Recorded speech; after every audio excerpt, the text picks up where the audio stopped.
Hello and welcome to this special broadcast. His Holiness the Dalai Lama is visiting Sikkim, and this is an important visit. He has a massive following there, of course, but also he is visiting the state after 13 years, and the crowds welcoming him from the helipad to his hotel and the crowds at his teachings will give you an idea of how revered the Dalai Lama is in Sikkim, and he's returned to the state after 13 years. Joining me now is Youdon, who's of course a member of Parliament, Tibetan Parliament in Exile. Ma'am, thank you so much for joining us on NDTV. Firstly, you're celebrating a festival today, you told me, and to have the Dalai Lama in your midst during that festival, it must be a wonderful feeling. Yes, it is, Saurabh. We are so blessed, and everybody in Sikkim is in a state of bliss. We had such a wonderful teaching of with His Holiness at the Paljo Stadium, where he gave the teaching on 37 practices of Bodhisattva. And as you might have seen on TV, about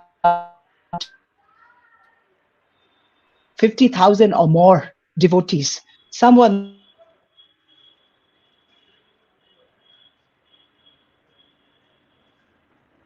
of the Ma'am, I think we have a problem with your network. I think we have a problem with your network. We'll just let you fix that. I think we've lost your line. If you can fix your network, ma'am. But like I was telling the audience, this is of course, a wonderful moment for Sikkim, and a lot of people have been waiting for the Dalai Lama's teachings. This is not just a visit for the people of Sikkim, but also a strategic, from the strategic point of view, it's an important visit. And ma'am, we'll just let you fix your network, and then of course, we'll try and get back to you. But like I was saying, this is a very, very important, visit of the Dalai Lama, and this is of course, something that the state of Sikkim has been waiting for a long time. In fact, all the government, people were there, and including the Chief Minister of Sikkim, and he also was, of course, welcoming the Dalai Lama. He was at the helipad and also received him. Other top dignitaries, including the governor, received him, and also we had, the governor actually met him. The chief secretary and all the other top officials received him. But this is important in several aspects. Firstly, like ma'am was telling us, it is of course teachings, and that of course is the primary reason that the Dalai Lama is there. But he's also a very revered spiritual leader, and for him to be there in Sikkim is something that, of course, everybody in Sikkim is very happy about, and that's why you saw the kind of crowd that is there, and that is clear from the visuals in the streets. And ma'am is back with us now. I'm sorry we lost you, ma'am, in between. You were saying something. Go ahead.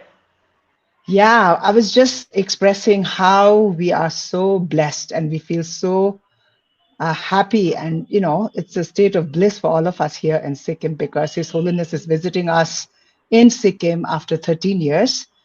And this is a state which has had a very, very age-old kind of ties with Tibet as well, from the Chogyal's time when the Chogyals were ruling Sikkim. His Holiness has also come here in 1956, way back, before he had to escape from Tibet after Chinese occupation. He was here.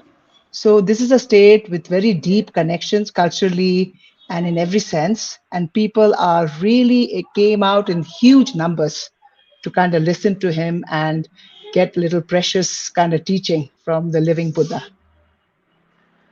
Ma'am, you were mentioning the links between Sikkim and Tibet, and the fact that there's culturally so much connection, and Sikkim's just recovered from a terrible, terrible, a Tista flash flood, which we were there to cover.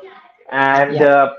tell me, to have the Dalai Lama after such a tragic event must be really a lifting of spirits as well, and to have everyone come together. That is right. His Holiness was supposed to be here in October, and because of the flash flood, he decided to cancel it and it was postponed. And so people are today, yesterday at the teaching at Paljo Stadium, he in fact did a special kind of recitation of the of O Mani Padme Hum together with everyone for the victims and all the people who were displaced and affected by the flash flood. So it was a very special moment. People were very emotional just to see him and emotional to do the prayers with him for all the victims of the flash flood. That's right, ma'am. And we covered that as well. And at that time, we were all preparing for the Dalai Lama's visit to come and cover it. And then, of course, suddenly that flash flood happened, the tragic flash flood, and we saw some of that destruction. But it's great that Sikkim has been able to recover from that to a large extent, and to be able to host the Dalai Lama. The chief minister was there, and he met the governor. And one visual that touched me was, again, the lines all along from the helipad to the hotel, and him also being able to meet, I think, his brother. That's right. His Holiness's brother, Gyalwa Thundubla, who lives in Kalimpong, came all the way to visit him, and it was a very kind of emotional meeting between, I think, His Holiness and his older brother. That was also there. And people, like you said, when His Holiness arrived on the 11th, people queued up into the streets of Gangtok, and on every side of the street, people were there, kind of, welcoming him, receiving him, and being happy that he's able to come after 13 years and bless the state.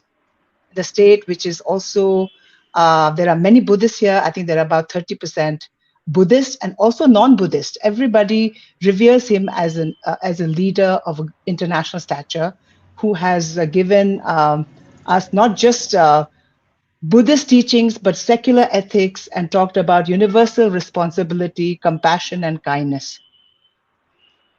That's right, ma'am. In fact, I was going to come to that. Dalai Lama is being seen as, a leader who's been preaching peace, togetherness, oneness, and all of those things are so important in today's world. But there is another special connection between the Dalai Lama and Sikkim, and that's Rumtek, the seat of the Karmapa. Tell us a little bit about that link. I know you will not be able to go into some of the details, but tell us a little bit about Rumtek and why it's so important, and the link up to the Dalai Lama. Rumtek, as you know, is the seat of Gyalwa Karmapa, who is the head of the Kagyu sect, And His Holiness, as you might already know, recognized the 17th Karmapa, Ugentile Doji.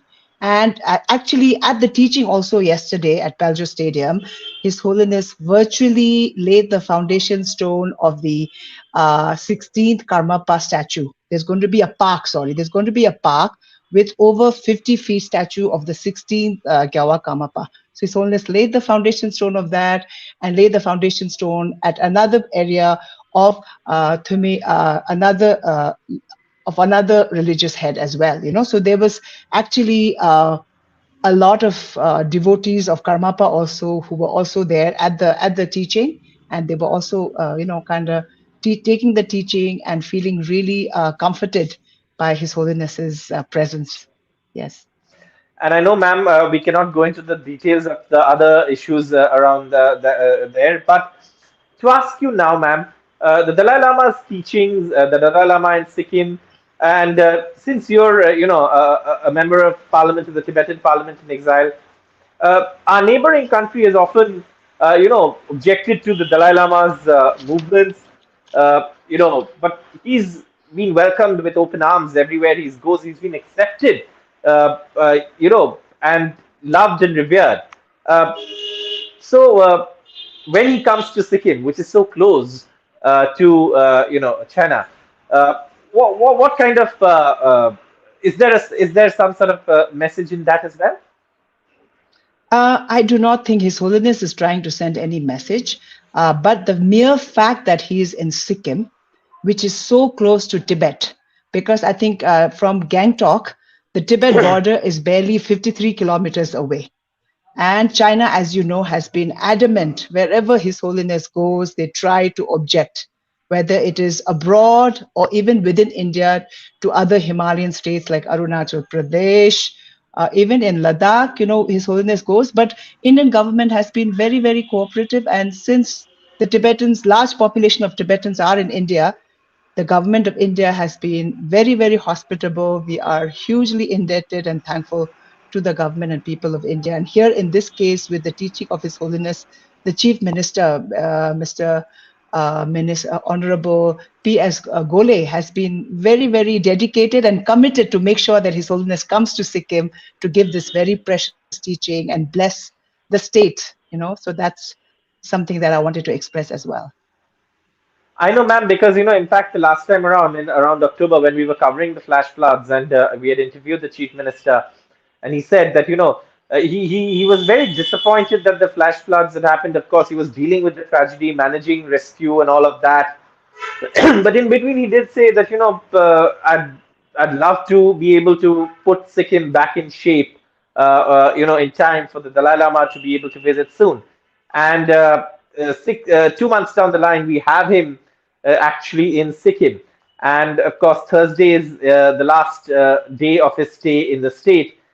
But, ma'am, when the Dalai Lama visits, and it's been such a long time, 13 years, uh, in your Yeah. conversations with the people of Sikkim, this gap of 13 years, it's been too long for many of them, is what I've heard. What have they been telling you? I mean, I'm Yeah. sure they would want him back very soon again, given his schedule Yeah, permits, of sure. I course. think people would like. Yeah, I'm sure people would. People cannot get enough. When you could see that when he was at the teaching and when he's on the way in his car, how people are lining up to touch him, to get a little bit of him, his not just his teaching, his like just to get to see him again. I think people are really very. They would still be very keen to have him back. I think they would be definitely. Yeah. Ma'am, if you can give us a brief idea of his teachings, if you can summarize what are the subjects he's touched on, because some of the stuff I was reading was that, like you mentioned, secular ethos, togetherness, oneness, peace. If he's been reiterating those things, I know Bodhisattva, but what has been is perhaps the takeaway messages from his teachings. I think the most fundamental message of his teaching was really to be kind, kindness, and compassion. He said that fundamentally all religion, whether it's Buddhism, Christianity, Judaism, Hinduism, uh, Islam, they all really talk about oneness of humankind, and also being kind and being compassionate and helping people out. He said, even if you are somebody who's a non-believer, this is fundamental. He said that if you are compassionate and kind and helping others, it just doesn't help others, but it also makes you much more healthier. When you're thinking, when you're not being angry and not being what you call vicious, and Positive thoughts, the like power of trying to pull positive thoughts. somebody down.